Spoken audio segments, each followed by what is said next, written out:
the top level view that I would say of this is Alabama looked entirely unprepared to play this Vanderbilt team, and I think regardless of the emotion, right? Even at the end of the game, everything's on the line.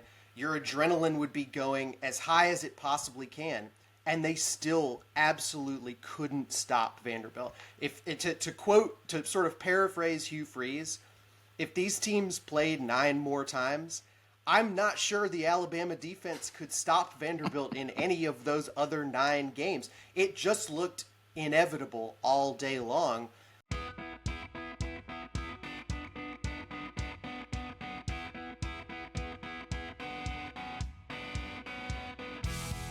Beat Everyone is brought to you by Broadway Joe's Fantasy Sports, inspired by football legend Joe Namath. Embrace the thrill of daily fantasy sports like never before in a new app coming soon. Welcome to Beat Everyone. Joining us today is AL.com Alabama football reporter Nick Kelly and also Beat Everyone producer Matt Scalici. And Nick, you were in Nashville covering this game. I mean, you saw the upset play out in real time. You saw the goalposts come down as fans marched it down Broadway and flung it into the Cumberland River. 40 years since they last did it, Vanderbilt stuns Alabama 40-35 behind heroic quarterback play by upset specialist Diego Pavia, an unbelievable offensive game plan led by head coach Clark Lee. They shocked the college football world. And Nick, I can only imagine what it was like watching from your seat on Saturday.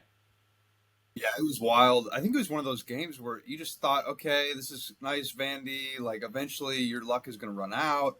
Alabama's going to get a grip, going to take over this game. And it just never happened. I really thought that moment was going to be that drive that Jalen Milroe ended up getting sacked and fumbling. That really just felt like the tide was turning, no pun intended. It was just finally getting to a point where, okay, Alabama's messed around enough. This is going to get to a spot where they can just take over.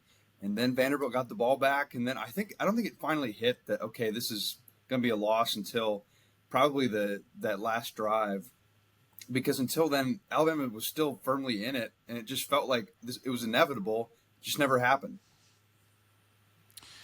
Yeah, Matt, I mean, it's never happened in my lifetime. Vandy's last win against Alabama happened a month before I was born.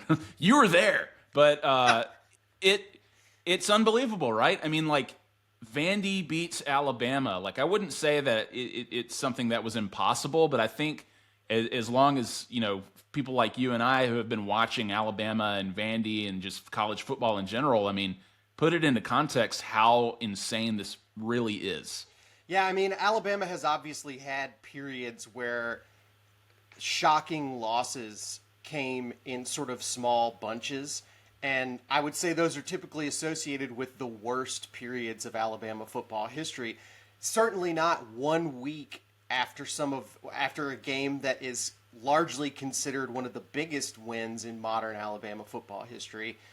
So that juxtaposition has no context. It's very weird, and it probably can only exist in a very specific and different era in college football history. I mean, the things that jump to mind for me, 2000, when under Mike DeBoer, Alabama lost a couple of, there were a few games where you thought, there's no way Alabama loses to a program like this. I want to say that's when they lost to UCF, maybe, somewhere around then. And then obviously the Shula years, there were the, Northern Illinois losses and things like that. It's just, I think that, this is, look, there's no question, regardless of the circumstances, a program with Alabama's resources losing to a program with Vanderbilt's resources is very, very rare. A lot of things have to go right for the underdog. A lot of things have to go wrong for the favorite. And even still, it's exceedingly unlikely for it to happen. But I do think some of this comes down to Vanderbilt has players on its roster that a program like Vanderbilt would not have been able to have before things like the transfer portal and NIL. I want to put it into context a little more, Matt, and I want to follow up there. there's no way around it, right? Like, this is a historically bad loss. And I keep hearing La Monroe, La Monroe. This ain't La Monroe. This is way worse. Like, this was it was Nick Saban's first season, but Alabama was already 6-4 and they were spiraling, right? Like, this Alabama team was ranked number 1. Vandy was unranked as usual, and they were 20-plus point favorites. I mean, it was stunning. Nick, our colleague Craig Stevenson at AL.com, he wrote a great piece outlining other huge Alabama losses that kind of compare to this. I think about some of the stuff Matt just said, right? The 2003 season with Northern Illinois, Tennessee, that's the 4th and 19 game, the 5 overtime loss to Tennessee, totally devastating. I think about 2000, as you just mentioned, UCLA, Central Florida. I mean, there was a homecoming loss to Louisiana Tech, I think, like in the late 90s. I mean, I even think about the 2018 national title game when Clemson blew out Alabama by 28 points. But honestly, I just don't think anything can quite compare to what happened on Saturday in a historical context. This was the big one. And if you want to try to put on the crimson colored glasses, right, and like think about this optimistically, I think about 2012. Like at Texas A&M, they stun Alabama in Tuscaloosa. The legend of Johnny Football is born. I mean, Johnny Manziel basically wins a Heisman after beating Alabama, but Alabama recovers. They get some help in the BCS standings. They win the national title. And Texas A&M isn't Vandy, sure, but I keep hearing a lot of Johnny Manziel comparisons with Diego Pavia on Saturday. So rest assured, they've got a lot of work to do with some tough games on the schedule, but the season is not over. So Nick, I mean, you got out the red pen. You handed out some grades for Alabama's performance, and you gave the defense an F. And you said they didn't force Vanderbilt into a 3-and-out. They gave up more third down conversions than it had in the previous 4 games. I mean, Vandy went 12 of 16 on third down. That is astounding. Alabama didn't force any turnovers. Vanderbilt scored on their first 3 possessions, and then the way that you wrote it here, you put it this way: when it mattered most on the final drive, Alabama couldn't get a stop. And, Alabama had been fairly effective on third down going into this game, but, we remember what Georgia did on fourth down in the previous game, 5 of 5, right? Even though Alabama did get a stop when it mattered most to end that game. But, Nick, Vanderbilt and Georgia have seemingly exposed something with Alabama's defense the last 6 quarters. What is going wrong for Kane Womack's defensive unit right now? Well, if I had that answer, I think Kane Womack would want it, because I think he probably has more questions than he does answers right now, because their system, I mean, he believes in that defense that he runs, and it just wasn't well executed against Vanderbilt. Alabama was undisciplined at times. There were missed tackles. Pro Football Focus counted 9 missed tackles for Alabama. Now, that actually was not as high as some games even last year or even this year, but still, that's 9 more missed tackles than Alabama wants, and say they make 1 or 2 of those, it could be a different game. So it just seemed that Vanderbilt exposed some undisciplined play from Alabama, some guys out of position, some guys who had trouble tracking that option offense. I mean, that is worth pointing out. That offense Vanderbilt runs, in a weird way, it's challenging. Now, if you're very disciplined, you maintain your gap, you stay where you're supposed to be, you make those plays you're supposed to make, you're going to be in a pretty good spot. In an offense that can be a little bit more gimmicky like that, won't go very far. But if you start to play on discipline, you get caught out of position, you get frozen like Alabama guys did at times. You don't make good tackles, you get run over like Alabama did, like that first touchdown, I think Jahad Campbell just got run over in the end zone. I mean, that is not what an Alabama defense does, and yet that's what happened. So there are some things that they got to fix. I think there are some fixable things, but a lot of it's just mentally and where they're positioning themselves. And so they've got to go back to the drawing board. Deontay Lawson talked about how they got to look themselves in the mirror, and that includes Kane Womack, frankly. Matt, he mentioned the mental component of this. I mean, is this a classic letdown game? I mean, Alabama, they were on top of the world after beating Georgia. They were the kings of college football, ranked number 1. I mean, Kalen DeBoer ahead of schedule, right? They look like national title contenders. The playoff is right there. They're going to waltz right into it. I mean, they had mouse traps all over the football facility. They appeared to have the right messaging, and that Vanderbilt could sneak up on them. This could be a trap game. They could lose this game, but this kind of just feels like a classic letdown game. Well, messaging is one thing, and popping pads really hard in practice is a nice audible indicator that you're practicing hard. And Kalen DeBoer said since the game he thought the energy was good in practice all week. He seemed surprised that this happened, right? I mean, and you would be, but even looking back in retrospect, it's not like he went back and said, I see how it happened. I don't think our focus was there. He's not saying that. He's like, I thought we did everything we were supposed to do, and this still happened.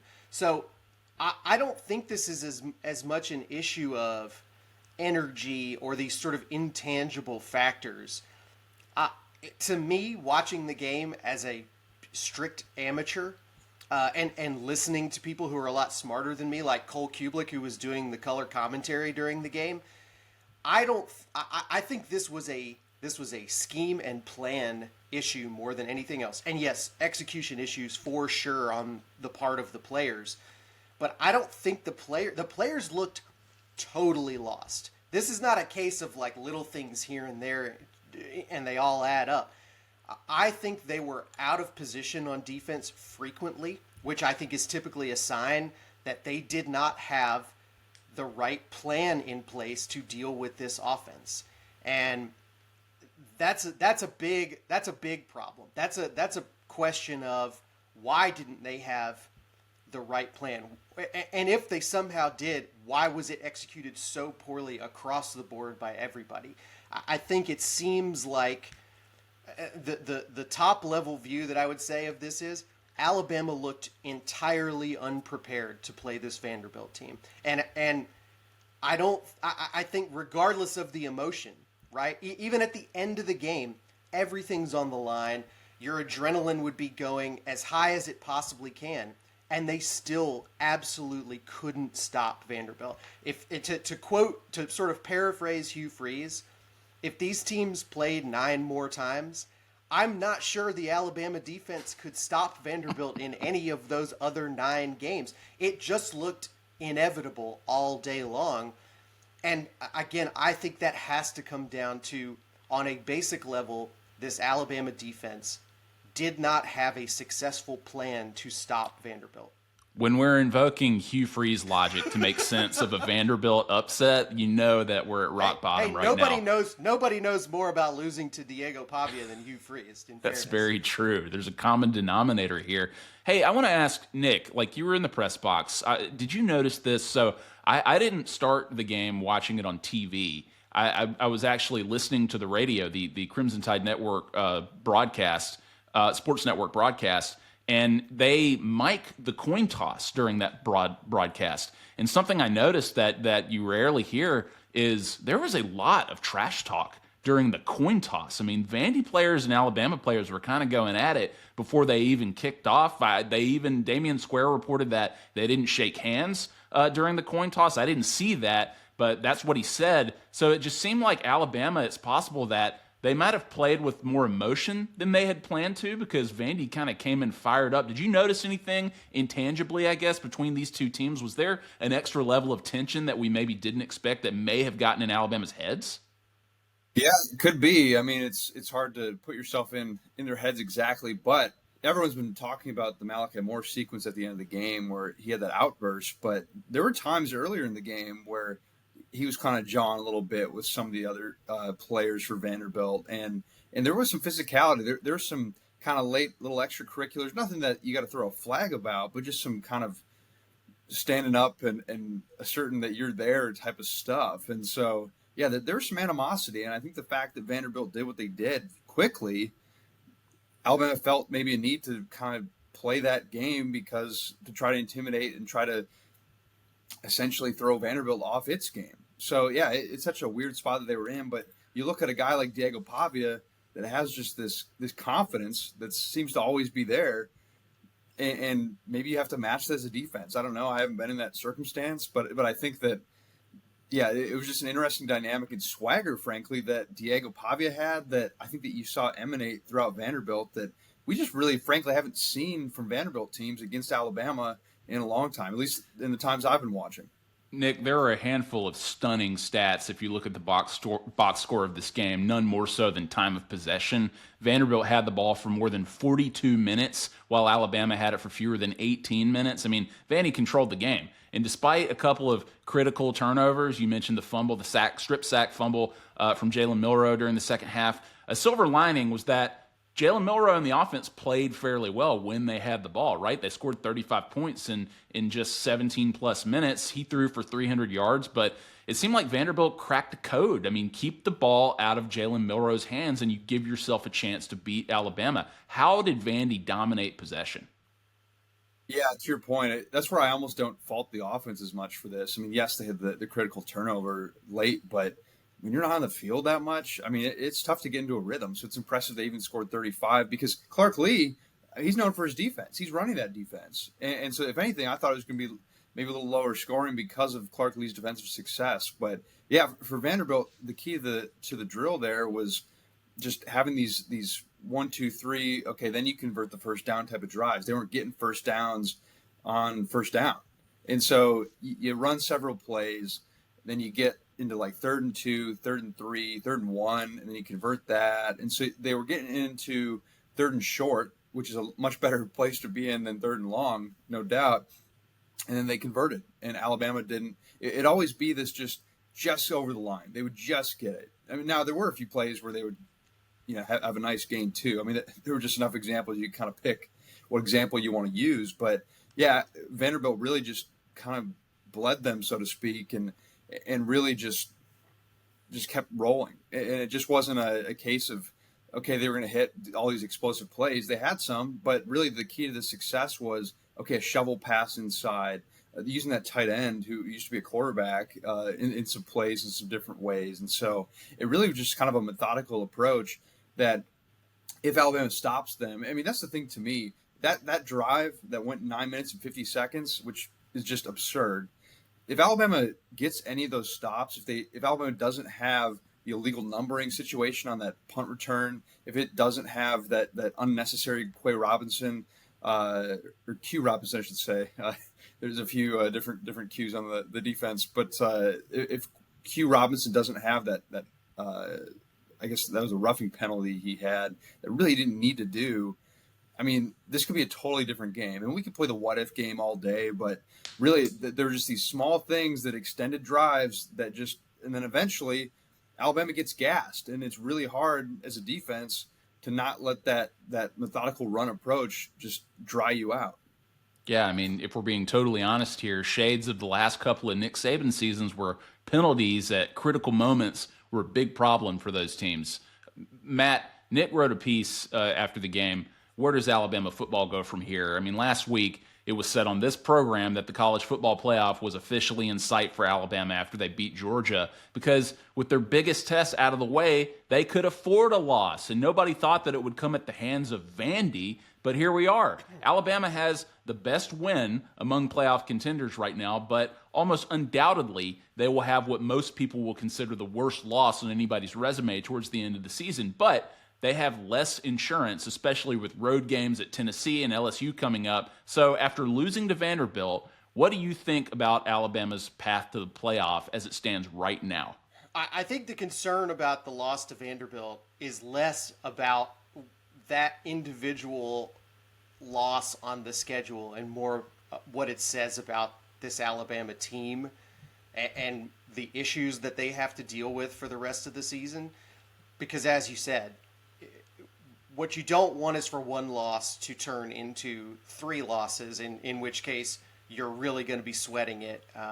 And I would say hard to know what any of this means in the 12-team playoff era. 3 seems like it would be incredibly rare to get in with 3 losses. But look, nobody in this league, with the possible exception of Texas, looks perfect right now. Tennessee was extremely human playing on the road at Arkansas. Their quarterback looked flustered and lost and made sort of unacceptable mistakes that cost Tennessee that game. So that game doesn't look like this sort of unwinnable Titanic obstacle anymore. We all know that LSU under Brian Kelly is a total mess. Some days they look incredible. Some days they look incredibly stupid. I don't know that there's any games on this schedule that I look at right now and say there's no way Alabama beats these guys, even as badly as they played at Vanderbilt. But there's also no games other than Mercer, who, by the way, is 5-0. There's no games that I look at and say there's no way Alabama loses this game. Oklahoma, the entire league at this point, I think, has gone from being very top heavy to being a large group in the middle who all seem pretty good. I mean, Oklahoma for Alabama coming the week before the Iron Bowl is I don't know what to make of that game because obviously they're a team that has a couple of losses already, but they're obviously a very strong defense. It's a game that's coming in a vulnerable time of the season. There just aren't any games on this schedule where Alabama can take a breather for the rest of the year. But none of them seem like you should already chalk them up for losses for sure. It's just going to be a dogfight the rest of the way every week for Alabama. Nick, you mentioned Malachi Moore a couple of minutes ago, and much has been made about his actions on the field on Saturday, and he appeared to lash out, right? Like he obviously was upset with losing to Vanderbilt, and who wouldn't be? But, he kicked a football, he got flagged late in the game. People took issue with him pushing Pavia into the ground during a dead ball. He refused to come out of the game for a substitution at one point, and some fans have been critical, demanding punishment. I mean, former Alabama player Damian Harris has criticized him publicly now. His own teammate, Q Robinson, called it unacceptable. Kalen DeBoer was diplomatic as usual. I mean, he noted his competitive character and how they want to turn a negative into a positive. What do you think might happen here? Like, do you think that we're going to hear about any disciplinary measures? I mean, do you think it'll be handled internally, or is this already in the past and forgotten? Yeah, it's one of those things where I think that there's some empathy people have of Malachi being frustrated because, again, who wouldn't be? I mean, that was a bad loss. But also, as a captain, you have to handle things in a certain way and set an example and a standard and control that emotion. I mean, DeBoer talks about how important they want guys to act in a first-class way, and that wasn't that. Malachi fell short of that. And so my guess will be that it'll be handled internally, something behind closed doors. I'd be kind of surprised if Malachi didn't address the team even, because I think that's important that you do have that. And who knows? I mean, this is a different regime, so we don't quite know how DeBoer is going to handle something like this. But I still would have to guess that it's something that happens internally. It's something where they sit down. Even post-game, it sounds like that Malachi Moore cooled off and he was in a better headspace. And so I think that you can have some of that empathy and understanding that Malachi is a huge competitor and a guy who was frustrated, rightfully so. But and frankly, not just frustrated at Alabama, but frustrated himself. I mean, there's some places that he would probably like to have back. And so that came out in just kind of an ugly way for him. And so I think you understand that, but also it's just not acceptable for him to do that, do what he did, represent Alabama in that way. And so Alabama's going to have to address it, but I just wouldn't expect it to be too public of a way.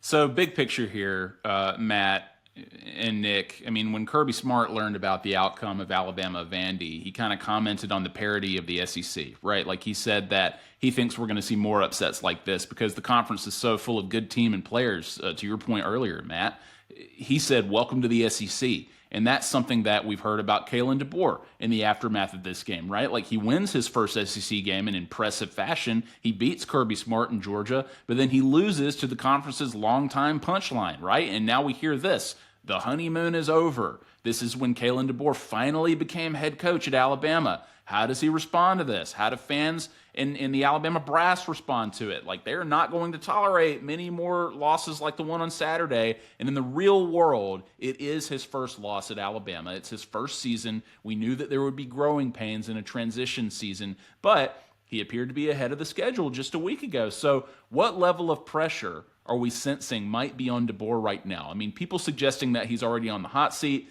Let's take a deep breath. We're obviously not there. But as it relates to DeBoer's new reality in Tuscaloosa, Matt, where do we stand?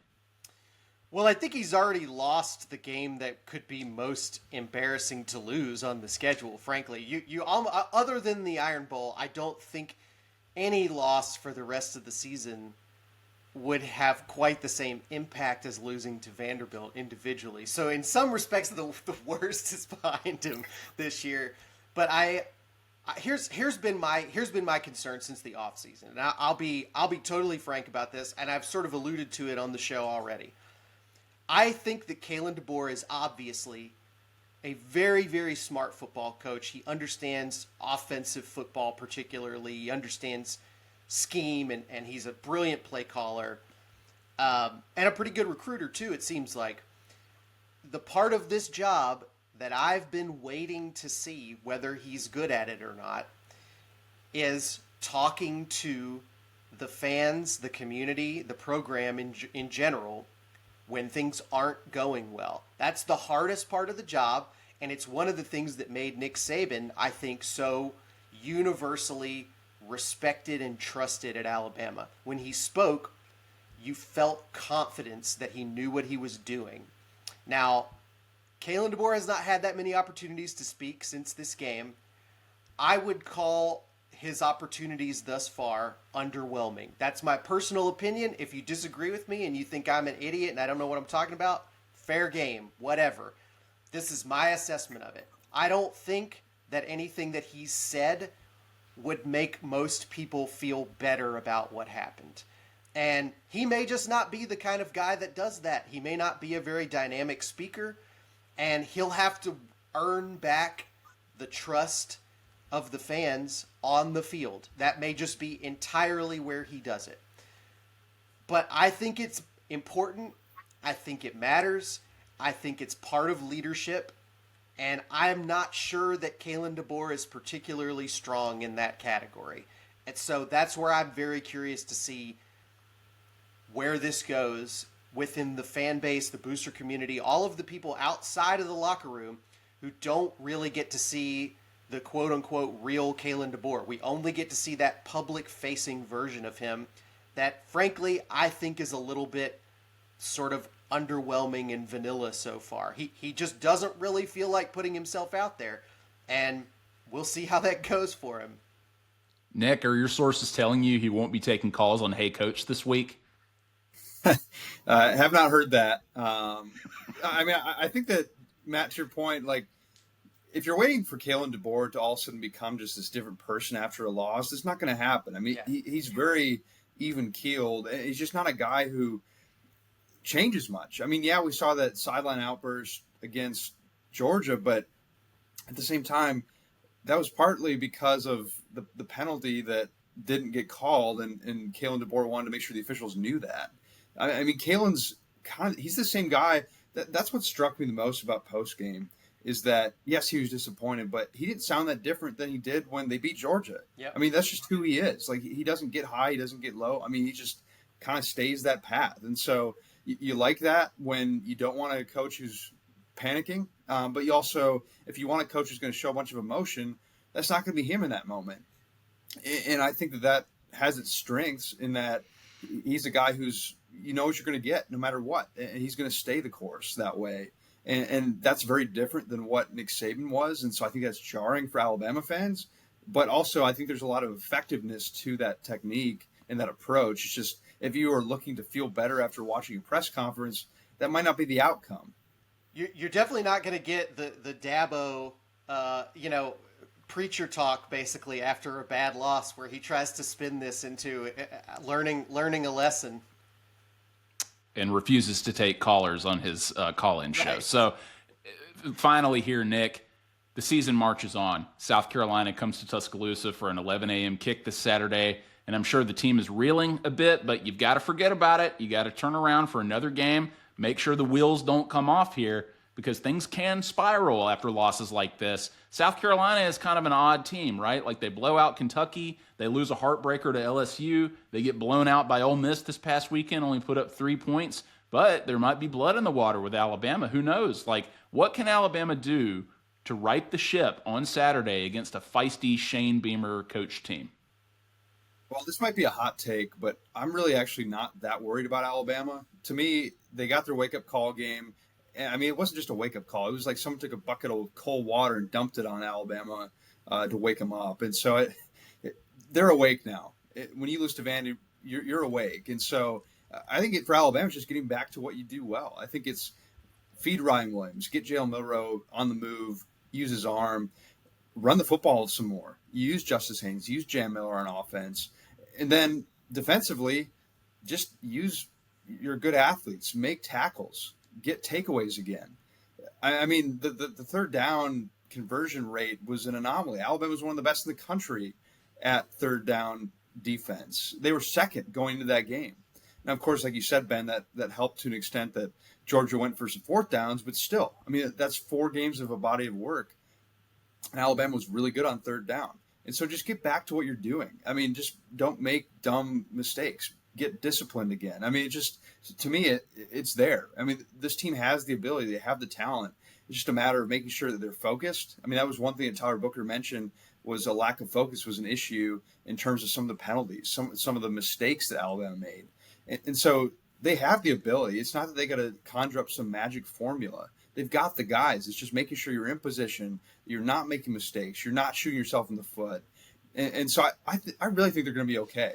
Doesn't mean they won't lose another game potentially. It's just that I'm not quite hitting that panic button like some might. But it's really up to Alabama if they just let that be a bad night or if they let a bad night turn into a bad season. So we'll see where they go from here. But I'm really not that concerned so long as Alabama can get back to doing what they're capable of doing and really just figure out where some of those mental mistakes were. You have assuaged all of our concerns after a historic loss to Vandy, so we appreciate that, Nick. Welcome. And You're welcome. He is Nick Kelly, AL.com Alabama football reporter. Look, you and your colleague Matt Stahl did an awesome job covering all this from Nashville. It was chaos, but y'all kept us in the loop, and we appreciate that. And he is Beat Everyone producer Matt Scalici. Thanks to both of y'all for joining us today. Find Beat Everyone on YouTube, Spotify, Apple, wherever you get your podcasts. Subscribe, rate, review. Help us out. We appreciate you. And folks, the sun came out on Sunday. It managed to poke through the clouds today. It's early this season. And like Nick said, it'll all be okay. I'm Ben Flanagan. Thank you for joining us. We'll see you next time. Where was that speech from Kalen DeBoer after the game? Beat Everyone is brought to you by Broadway Joe's Fantasy Sports, inspired by football legend Joe Namath. Embrace the thrill of daily fantasy sports like never before in a new app coming soon.